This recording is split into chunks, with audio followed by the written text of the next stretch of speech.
Session 254, Chapter 2, Verse 235. You will not be blamed whether you give a hint that you wish to marry these women, or keep it to yourselves. God is aware that you will keep them in mind. Do not make a secret arrangement with them. Speak to them honorably, and do not confirm the marriage tie until the prescribed period reaches its end. Remember that God knows what is in your souls, so be mindful of Him. Remember that God is most forgiving and forbearing. Chapter 2, Verse 235. In the previous session, we highlighted how God preserved the rights and dignity of women by legislating a waiting period after divorce or after the husband's death. In this verse, Allah takes our emotions into consideration. He addresses the feelings of both sexes, the woman who may be looking to remarry and the man who may be interested in her. He says, "You will not be blamed whether you give a hint that you wish to marry these women or keep it to yourselves. God knows that you intend to propose to them.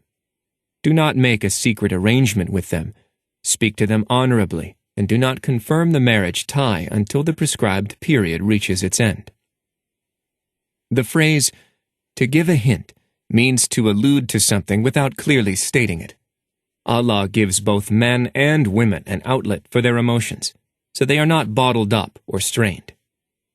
During the iddah waiting period, it is prohibited to express interest in marriage or engagement explicitly. But this prohibition may lead to missed opportunities, so God permitted the man to express his interest to marry implicitly. For example, a man can praise a woman in a way that does not contradict Islamic principles and social etiquettes.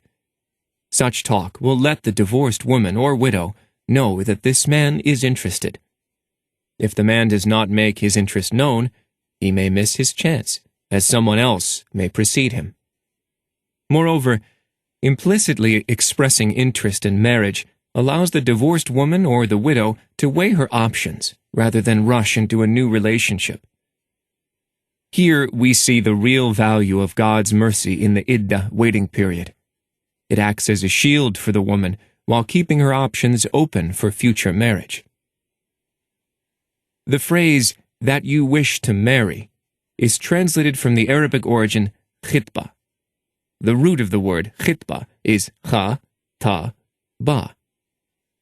This root is common to several words, such as to give a sermon, to propose for marriage, and to describe an event of great importance.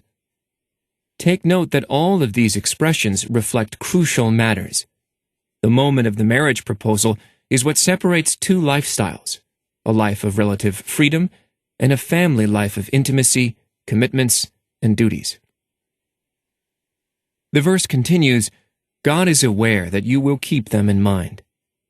Allah, our Creator, knows what we share with others and what we keep to ourselves. If a man likes a woman, and she gets divorced, or her husband dies, the man may see this as an opportunity to marry her.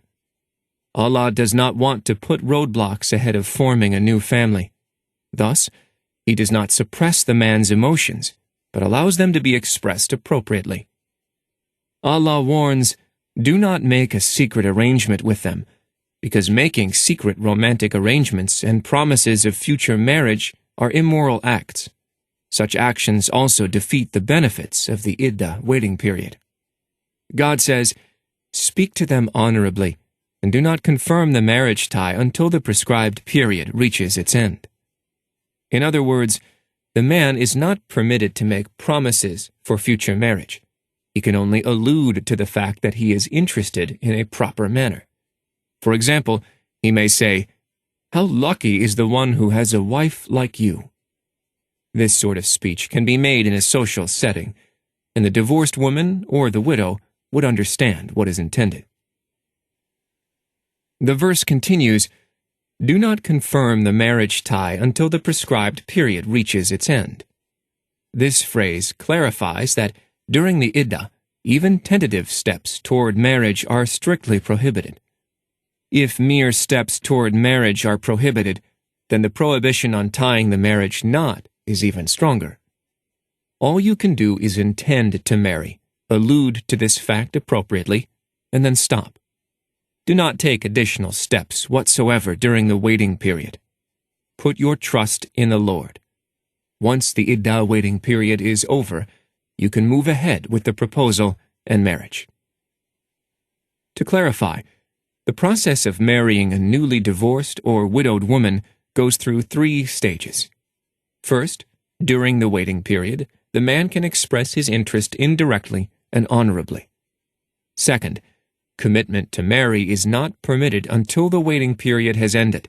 And the third and final stage is the marriage contract. Why such a strict schedule? Because Allah wants to give each party ample time to think deeply about this serious matter, especially when emotions are charged after death or divorce.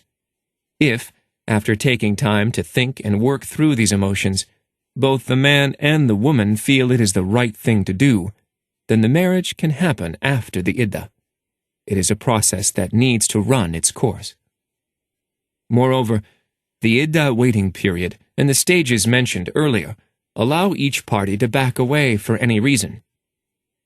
For example, if the woman discovers something she does not like about the man, she can just let her feelings be known or ignore his signals. Marriage holds many commitments and responsibilities. If it is not well thought through, it will most likely fail. We often see this happen when marriages are rushed based on urgent desires and soaring emotions that cloud the mind. This is one of the main reasons for the prohibition of the short-term marriage contract, known as mutta, where the participants do not intend to live a marital life, but only to be together for a short term for physical pleasure. People should enter into marriage on a solid foundation, and should only divorce for serious reasons.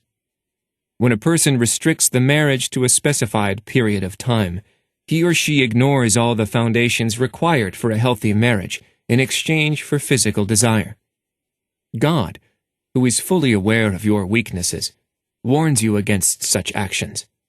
He says, "Remember that God knows what is in your souls, so be mindful of Him. Remember that God is most forgiving and forbearing."